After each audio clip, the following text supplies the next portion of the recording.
अस्सलामु अलैकुम।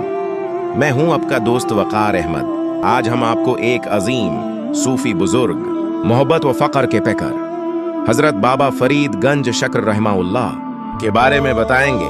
आपका शुमार सिलसिला चिश्तिया के अजीम औलिया अल्लाह में होता है और आपको गंज शक्र का लक़ब दिया गया।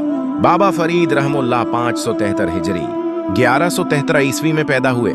आपके मुर्शिद ख्वाजा कुतुबुद्दीन बख्तियार काकी रहमाउल्लाह थे, जिनसे आपने रूहानी तालीम हासिल की।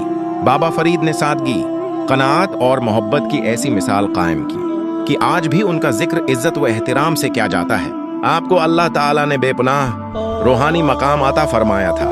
मशहूर है कि आपने 40 साल तक सिर्फ पानी और सूखी रोटी पर गुजारा किया, इसीलिए आपको गंज शक्र कहा जाता है।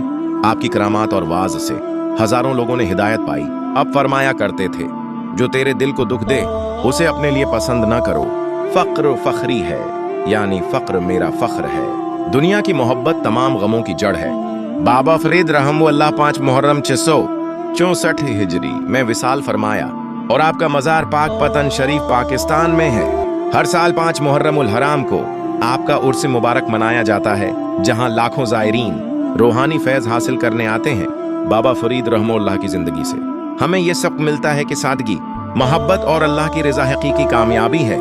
आइए हम भी उनके नक्श कदम पर चलते हुए अपनी जिंदगियों को नेकी और खिदमत खल्क के लिए वक्फ करें। अगर आपको ये वीडियो पसंद आई हो तो वीडियो को लाइक शेयर जरूर करें और चैनल को सब्सक्राइब करना न भूलें। साथ ही कमेंट में बाबा फरीद रहमतुल्लाह के बारे में अपने ख्यालात जरूर बताएं। अल्लाह हम सबको बाबा फरीद रहमतुल्लाह के फैज़ से नवाजे, आमीन। इस वीडियो को अपने दीनी भाइयों और इस्लामी बहन भाइयों के साथ जरूर शेयर करें, ताकि सबको इस अजीम वली अल्लाह के बारे में जानने का मौका मिल सके।